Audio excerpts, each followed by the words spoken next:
जानेंगे anti terror law UAPA के बारे में। Unlawful activities prevention act UAPA 1967 में लाया गया था। 2019 में इसमें संशोधन किया गया था। इसके बाद संस्थाओं नहीं व्यक्तियों को भी आतंकवादी घोषित किया जा सकेगा। अभी हाल ही में स्टूडेंट एक्टिविस्ट उमर खालिद को दिल्ली पुलिस ने इसी कानून के तहत गिरफ्तार किया था। इस एक्ट में किसी पर शक होने से ही उसे आतंकवादी घोषित किया जा सकेगा। फिलहाल सिर्फ संगठनों को ही आतंकवादी संगठन घोषित किया जा सकता था। खास बात यह है कि इसके लिए उस व्यक्ति या किसी आतंकी संगठन से संबंध दिखाना भी जरूरी नहीं है। आतंकी का टैग हटवाने के लिए भी कोर्ट के बजाय सरकार की नई बनाई रिव्यू कमेटी के पास जाना होगा। बाद में कोर्ट में अपील की जा सकती है। ऐसे मामलों की सुनवाई भी स्पेशल कोर्ट में होगी। इस कानून को संविधान के अनुच्छेद 19(1) के तहत दी गई बुनियादी आजादी पर तर्कसंगत सीमाएं लगाने के लिए लाया गया था। पिछले कुछ सालों में आतंकवादी गतिविधियों से संबंधित टाडा और पोटा जैसे कानून खत्म कर दिए गए, लेकिन यूएपीए मजबूत रहा।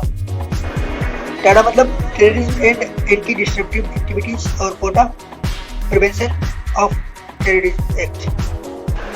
स्टूडेंट एक्टिविस्ट उमर खालिद को सीएए के विरोध में दिए गए उनके भाषणों के कारण भारत की अखंडता को बाधित करने के कारण गिरफ्तार किया गया था।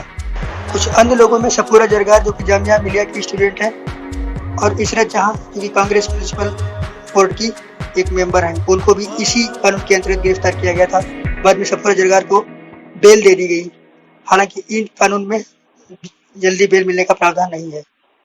2019 से पूर्व आतंकवाद में शामिल संस्थाओं को ही इसमें प्रावधान किया गया था, जैसे Mohammad Hizbul Mujahideen, Jammu Kashmir Islamic front, united liberation front of ULFA, PLA यानी पब्लिक लिबरेशन आर्मी। 2019 के संशोधन के बाद इसमें संगठनों के अलावे व्यक्तियों को भी शामिल किया गया है। इस कानून में भारत की क्षेत्रीय अखंडता पर सवाल करना भी गैर कानूनी गतिविधि के अंतर्गत आता है। लेकिन महज सवाल करना कैसे गैर कानूनी हो सकता है और किस बात के लिए सवाल करना माना जाएगा? ऐसे ही इस कानून के तहत भारत के खिलाफ असंतोष को फैलाना भी अपराध है। लेकिन कानून में कहीं भी असंतोष को परिभाषित या उसका मतलब नहीं बताया गया है। मतलब लोकतंत्र में कोई बात को कहना असंतोष माना जाएगा या कैसे किस चीज को असंतोष के अंतर्गत रखा जाएगा, इसको परिभाषित नहीं किया गया है। कुछ अन्य प्रावधानों को जानते हैं। यदि किसी व्यक्ति पर यूएपीए के तहत केस दर्ज हुआ है तो उसे अग्रिम जमानत नहीं मिल सकती। अगर पुलिस ने उसे छोड़ दिया है तब भी अग्रिम जमानत नहीं मिल सकती। ऐसा इसलिए है क्योंकि कानून के सेक्शन के मुताबिक कोर्ट शख्स को जमानत नहीं दे सकता अगर उसके खिलाफ प्रथम दृष्टया केस बनता है। जानते हैं कानून के उद्देश्य के बारे में। भारत में गैर कानूनी गतिविधियों संघों की प्रभावी रोकथाम इसका मुख्य उद्देश्य है। भारत की अखंडता और संप्रभुता के खिलाफ निर्देशित गतिविधियों से निपटने के लिए शक्तियों को उपलब्ध कराना। 2019 में हुए संशोधन से पूर्व किसी व्यक्ति को आतंकवादी ठहराने का कोई प्रावधान नहीं था। ऐसे में जब किसी आतंकवादी संगठन पर प्रतिबंध लगाया जाता था तो उसके सदस्य एक नया संगठन बना लेते थे। इस प्रक्रिया पर लगाम लगाने के लिए सरकार ने यूएपीए कानून में संशोधन किया था।